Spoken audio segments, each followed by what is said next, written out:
Welcome to the WRAL Daily Download. I'm your host, Amanda Lamb. In today's deep dive conversation with Raleigh business owner Rusty Sutton, we're talking about how Pride Month is celebrated here in the Triangle and what it means to him, his friends, and his customers.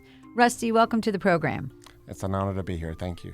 So first, we're going to dive into a little bit of history. So Pride Month honors the contributions of the LGBTQ plus community and commemorates the violent Stonewall riots that took place in New York City in June 1969.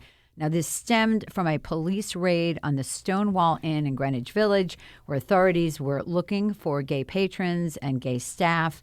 The confrontation sparked 6 days of protests, and it's largely considered to be the beginning of the Pride movement. So 1 year later, they had the first Pride Parade that took place there in New York City. And then Lesbian and Gay Pride Month was officially designated by President Bill Clinton in 2000. That name was changed in 2009 by President Barack Obama to be more inclusive, and that is now the Lesbian, Gay, Bisexual, and Transgender Pride Month. So that's a lot of history. That's a mouthful, but I think it's important that we understand that. Absolutely. As a foundation. So first of all, you and your partner, your husband, Drew Temple, you own a business called The Green Monkey. So tell us about your business and who your customers are. Okay. Well, our customers are monkey fans. We don't use the word customer. We use the word monkey fan. But basically, it's people that is looking for a space, a safe space, for them to be you, for them to be who they are without any judgment or anything like that. And we've had so many monkey fans come to us and say, like just this past weekend, one of our monkey fans came to me. We were just outside talking, and she said, the reason I keep coming back is because your space was the only space that made me feel welcome and comfortable. And that's really sad because we live in a big metropolitan area. And so, but our whole goal is to give people a safe space for you to be you. And it's on Hillsborough Street. It's part bar, part bottle shop, part gift shop. So kind of a little bit of everything. And you have events. Yep. You have a running crew that I've run with a couple of times. Yep. So I know one of the things I read in an interview with you where you talked about growing up in the 70s and 80s and that there weren't a lot of role models for a gay man at that time. Do you think that's changing or has changed? What do you see today? Yes, it has changed a lot. We have a lot more positive role models, but just as many positive role models that we have, now we have just as many people in power just spreading fear, hate, and lies. And so it's sort of, yes, those role models are great and keep them coming. However, we really need to try to stop this evil rhetoric that's going around that LGBTQ is bad, especially the transgender community. They are being hit really, really hard. And so I would love to see elected officials locally and nationally to embrace what the LGBT community really is. And what it really is nothing but family. That's really important. So we will talk more about that after the break. Welcome back to the WRAL Daily Download. So, Rusty, tell me, why do you think Pride Month is so important? Why is it important to you? And why is it important to celebrate it? And do you remember the first time you did celebrate it? Yes. Well, Pride should be celebrated, and at the Green Monkey, it is celebrated daily.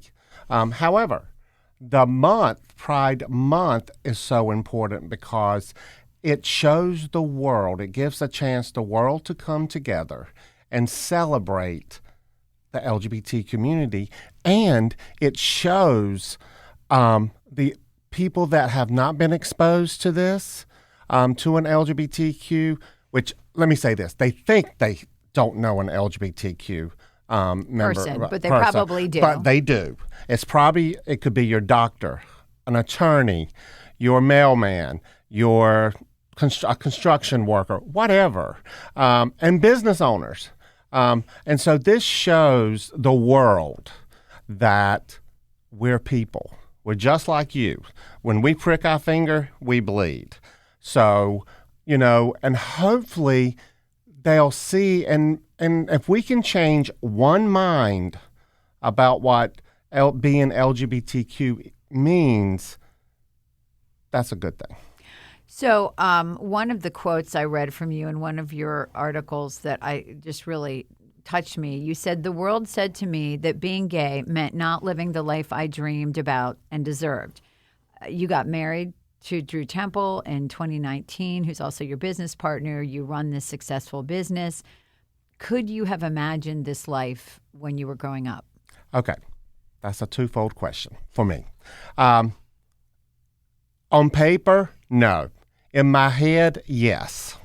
I knew, growing up in Wilson and having the family my family was very country. And so I actually knew early on in my life that I would need to move out of Wilson because I was different.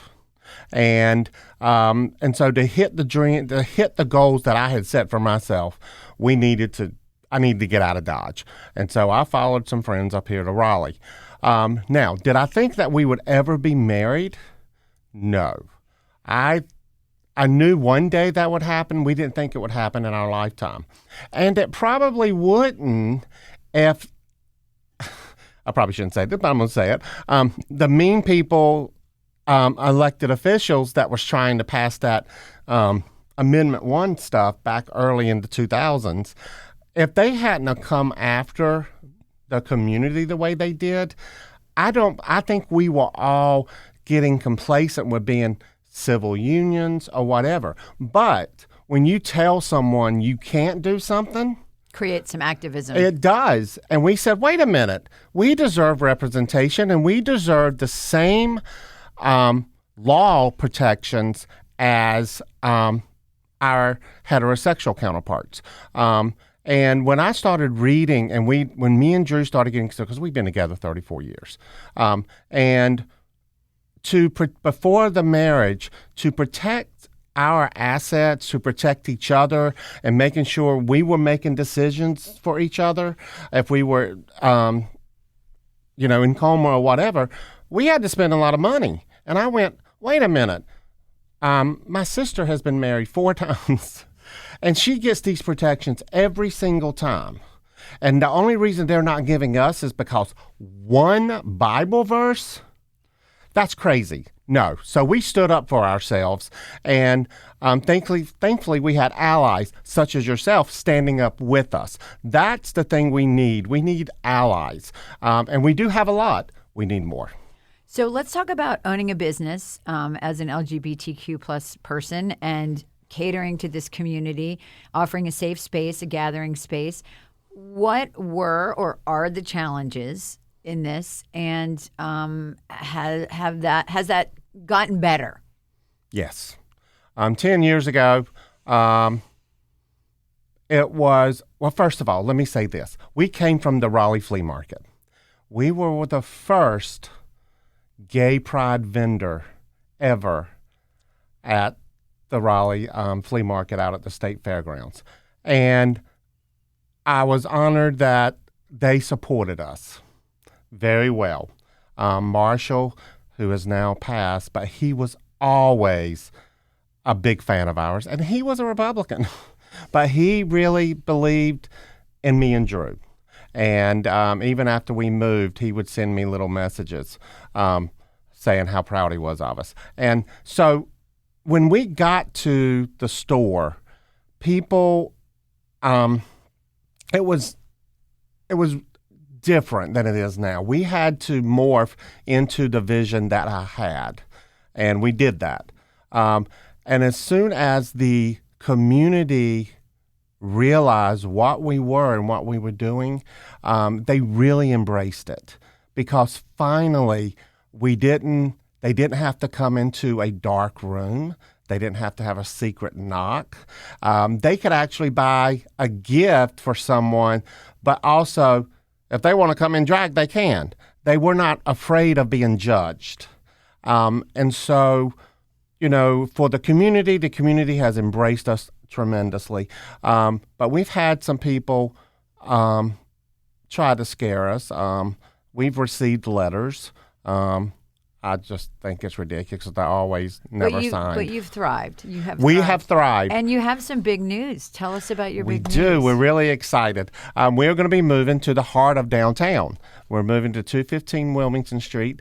It's a larger space, larger outdoors, and we are just going to be able to enhance the Monkey Fan experience by offering more events, and we're actually going to be expanding our bar offerings. We're going to be expanding to mixed cocktails.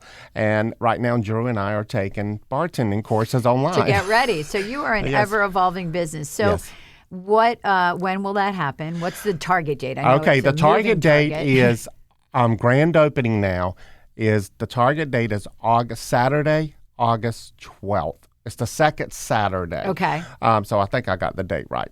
But yes, we're really excited about that. And so this year, the Pride celebration will be happening in your store on Hillsborough Street. On Hillsborough Street. And what are some of the things you're doing? Well, we're doing our first dance party. Oh. We have a DJ coming in. We're going to move some tables. We're doing that on June 23rd, right the night before out Raleigh. We are looking into doing a sing-along with the Rocky Horror Picture Show. We're just waiting for the licensing stuff to come through for us. And then we have all kinds of stuff planned, which we haven't announced yet because we're still waiting on some stuff. But one event that's very important to us is happening June 2nd. It's next Friday night at 7. We are doing a postcard writing event to our local government, asking them to not pass the anti-drag bill because drag is not a crime. It is not something that we indoctrinate children with. It is entertainment. It's been an entertainment for years. Remember, I bet you, Amanda, you watched this with your parents, but when Geraldine would come on the Flip Wilson show, we all watched. I used to watch it with my granddad. And these people that are trying to pass this law are hypocrites. They have been watching drag and being entertained by drag for years. It's just that a few people are trying to spreading lies that it's something that it's not. It's not porn. It's not a way to indoctrinate children. It is nothing but fun entertainment. And if your kid watches a gay program, a drag show, that does not make you gay. Well, very strong feelings, I know, about this. And it sounds like you have a lot going on. Thank you so much for sharing your story and for sharing your store with us and explaining what you guys do, what Monkey Fans are. And I really appreciate your time. And thank you for listening to the WRAL Daily Download. For more news from WRAL, sign up for the WRAL Morning Briefing newsletter. You'll be informed and ready to face the day with one concise email in your inbox every morning. You can sign up at WRAL.com/newsletter. Thanks for listening.